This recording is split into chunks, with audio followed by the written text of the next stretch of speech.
Podcast of the Japan Sociological Society, JSS. I'm Yoshimichi Sato, the president of the JSS. And the JSS celebrates its centennial in 2024. And the JSS organized two big events to commemorate it. The first one is to hold the international conference symposium, inviting Japanese players, the president of ISA, and Chizuko Ueno, a renowned Japanese sociologist. And the symposium was quite successful, having a lot of audience, including general students. And the second one is to publish a book named A Text for Japanese Sociology. So this book contains a lot of important text in Japanese sociology. So today, we'll interview Hideo Nakazawa, the editor of the book. And the interviewer is Sachi Takaya, an executive member of the Japanese Sociological Society. So Sachi, the floor is yours. Okay. Hi, I'm Sachi Takaya. So today I'm the one interviewing Professor Nakazawa, the editor of Key Text for Japanese Sociology, KTJS, as Professor Sato introduced. So let's start to the interview. So I'd like to begin by asking Professor Nakazawa, through editing the KTJS, what characteristic of Japanese sociology that you have found, or what areas of Japanese sociology resonate with global trends? Yeah, very big question. So I need to break down your question into at least two parts. So firstly, from the latter question you raised, so it's comprised of 4 papers, part 1. So first paper is on the Japanese factory floor, and second is about Japanese house work done by working women.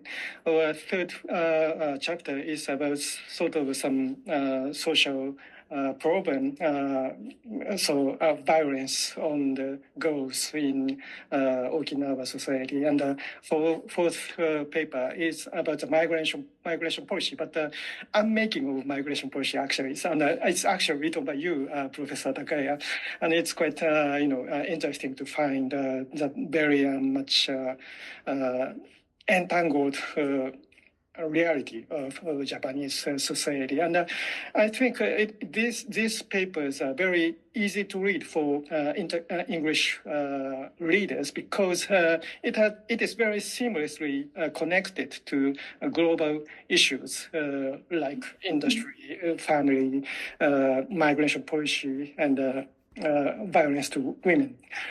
So this contemporary issues resonate with global trend, and also in terms of the author. Actually, the 4 authors out of 5 of part 1 is women, including you again. So actually, so it shows how Japan society is now very much connected with global trend, including the feminist movement or whatever. But at the same time, as we move to the first question raised by you, when you read the part 2 and part 4 of this book, then readers may find it a little bit difficult to disentangle or decipher the contents of this book because it's very much some sort of burdensome for a Japanese context. So it's very much dense, have a very dense context of the of Japanese society, and it's I guess the background of very turbulent years of 1960s, 1970s, which Japan experienced a high growth, and in the same time, in the shadow, pollutions, poverty, social problem, crime, whatever. So you need to, you need to understand how sociologists struggled to capture this very much fluctuated reality of Japanese society in these turbulent years, and it might be, a little bit different from global trend when you read the parts 2 and 4. But having said that, you may find very excellent modeling or conceptualizing of Japanese sociologists to grasp these turbulent realities of these turbulent years by creating many interesting, attractive concepts and theories like beneficiary zones, like T-type participatory rural appraisal, or invention of the Yasuda's coefficient of openness, and so on. So I think you can find many interesting aspects of Japanese society, both in terms of contemporary nuances and both in the same time for the historical development of Japanese society. Yeah. Thank you. Yes, I think this book addresses the various phenomena in post-war Japan, and also these phenomena were related to modernization, industrialization, and post-industrialization. So I think both aspects will attract readers, not only from Japan, but also from other societies that have experienced similar social changes. So let's move on to the second question.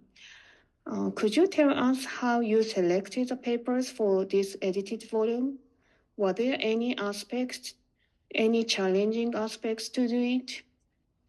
Well, yes, most challenging part of the selecting is actually the very strict, very rigid limitation of the word count within this book. Yes, it's actually within 100 to 25,000 words. So it's very strict, and it's contracted between ISA and SAGE, and we didn't have no voice on that. Actually, in the initial phase, we didn't know the word limitations, and we had a hope that we had more less restrict word counts. So I hoped that we can select 20, 30 articles from the Japanese rich archive of articles and books, but it turned out to be very strict, and I forced to reduce the original idea into only 17 chapters, and it's really sort of a mission impossible. It's very narrow leeway, and I'm very sorry that I cannot include so many attractive and brilliant papers done by Japanese sociologists. And I know some readers may be very critical that so much important articles are not included in this volume. So I'm very sorry about it. So as answering to your question, I composed this book into 4 parts, and adapted different principles to comprise these 4 parts.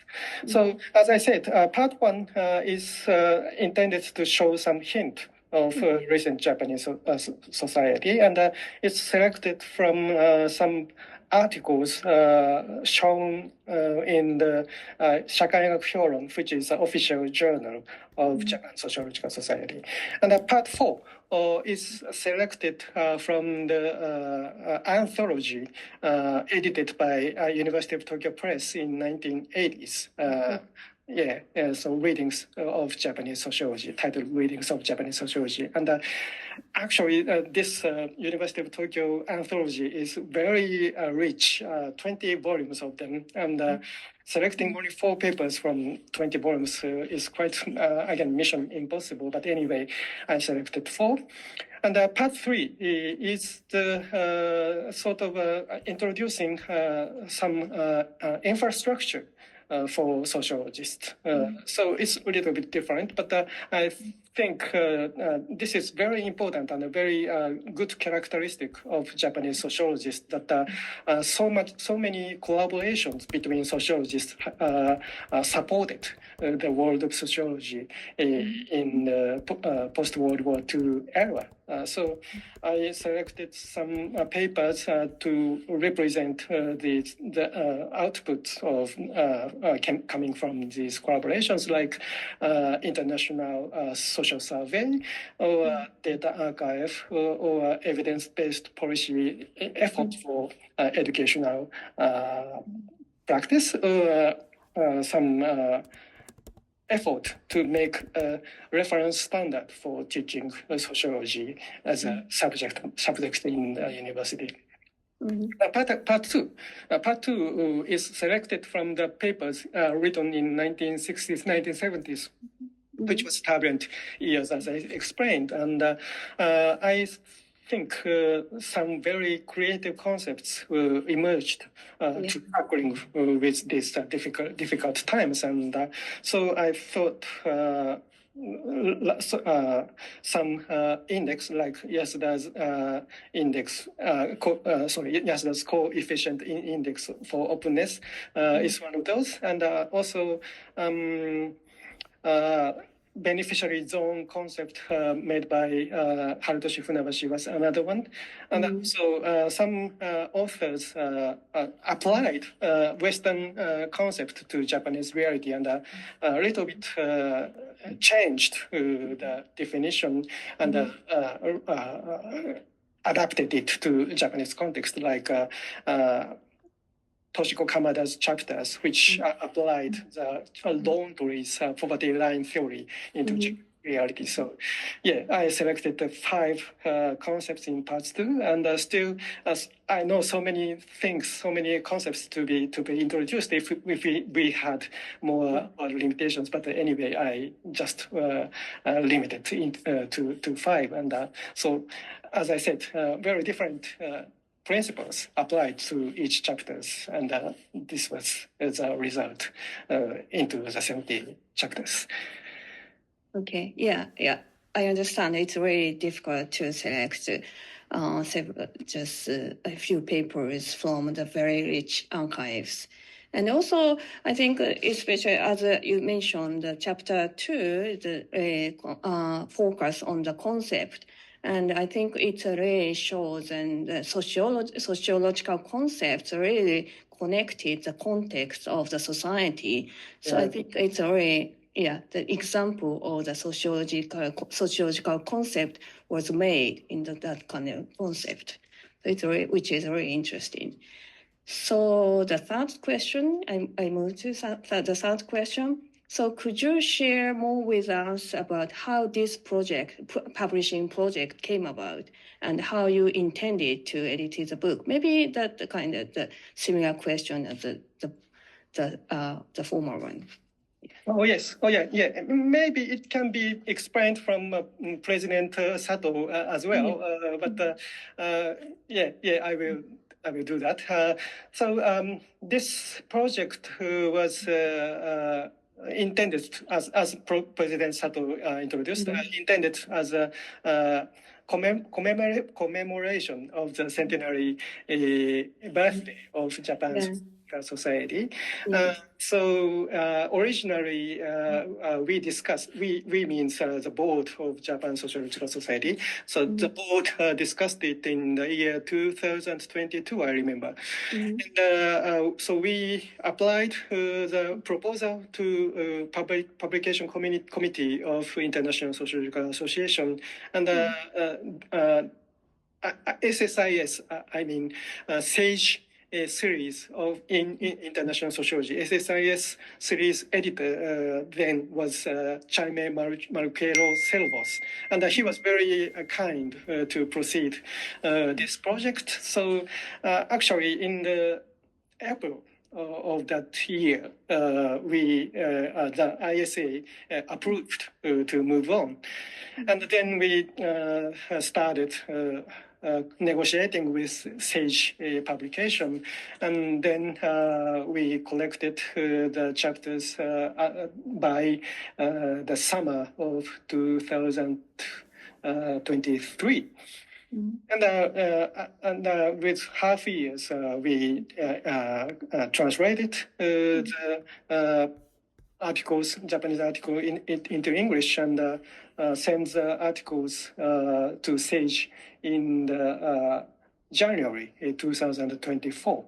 Yeah, and it took a year, almost a year, to complete, finalize the book. But anyway, yeah, that's how our project proceeded. So it's about two-year project as the board member of JSS changed within these 2 years. But I'm very grateful to the people who involved in this project. So both members of Japan Sociological Society board, of course, and of course, the contributor of this book, the original authors and translators, commentators, are very enthusiastic to make this project happen.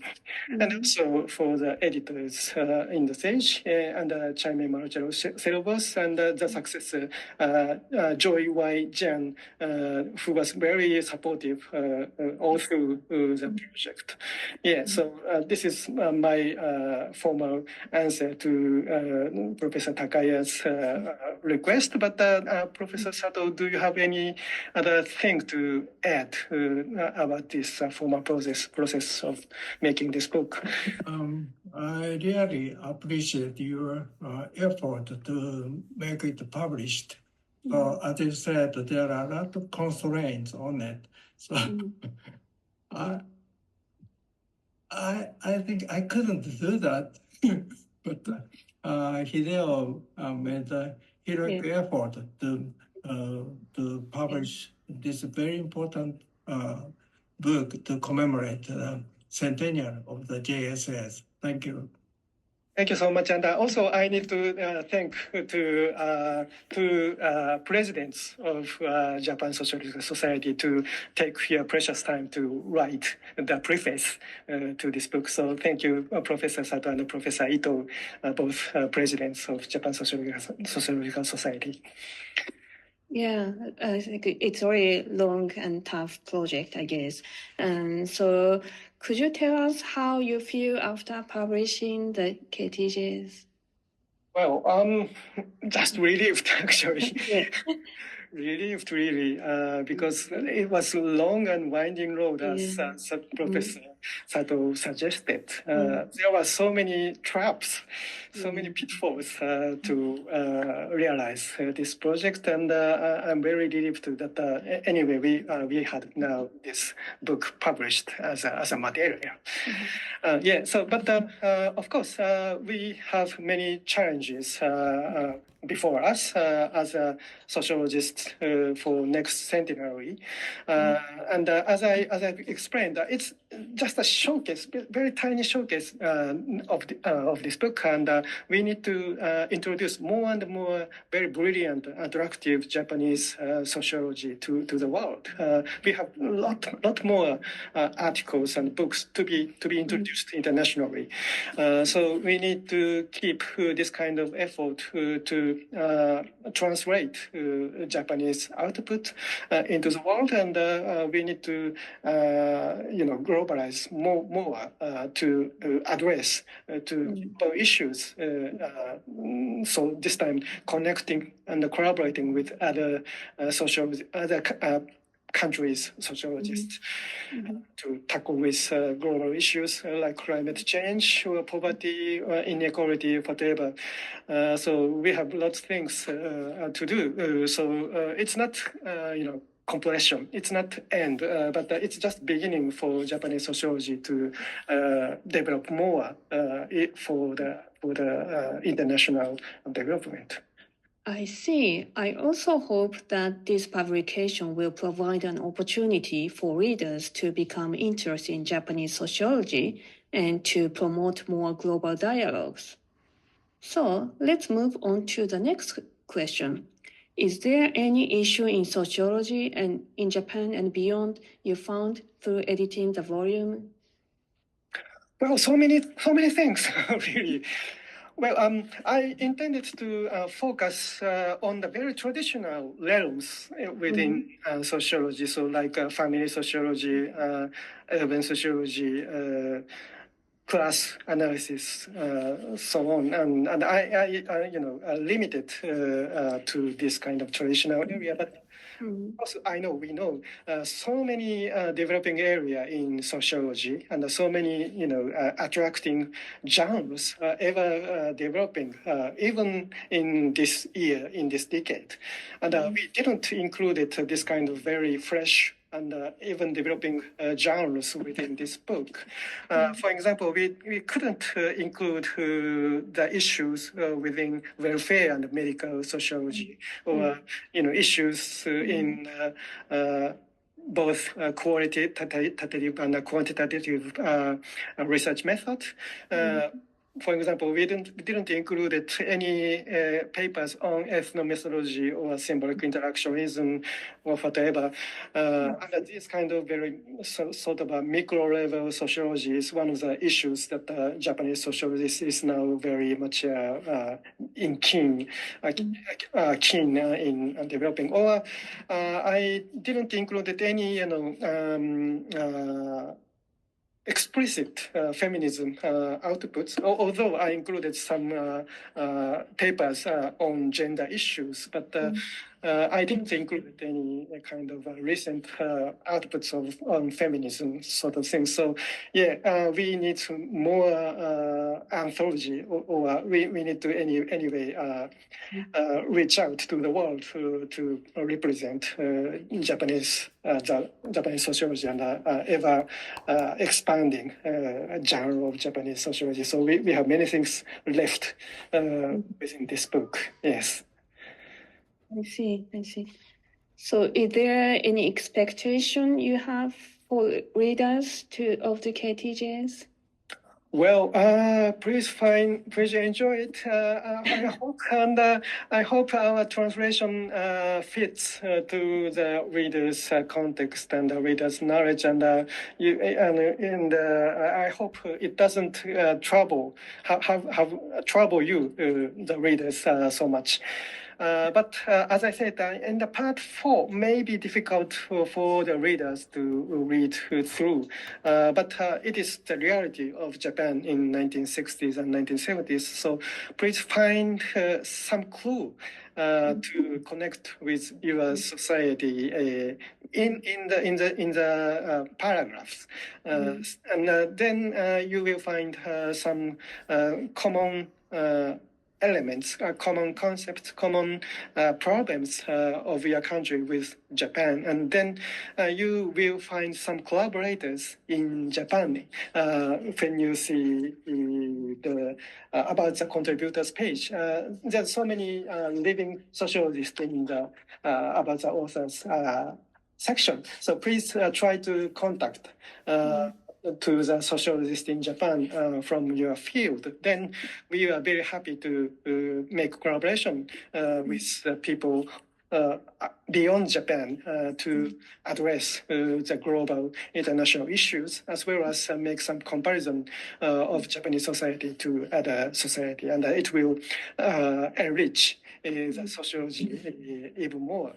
in the 21st century. Yes, I hope the readers find some connecting point of your field to Japanese society. Okay, yeah, thank you. So maybe it's about time to finish. Thank you so much for sharing your thoughts, Professor Nakazawa, and thank you for all for listening to this podcast. I hope the KTJS gains more readers. And I'll turn over to Professor Sato again. Okay, thank you, Hideo and Sachi. Japanese sociology has a very long history of more than 100 years, and Japanese sociologists have published uncountable important creative articles and books. But unfortunately, only tiny portion of it were published in English. So I hope, as Hideo and Sachi said, this reading this book is a good opportunity for you to understand how Japanese sociologists are creative and diversified. And so thank you very much for watching this podcast. Thank you. Bye.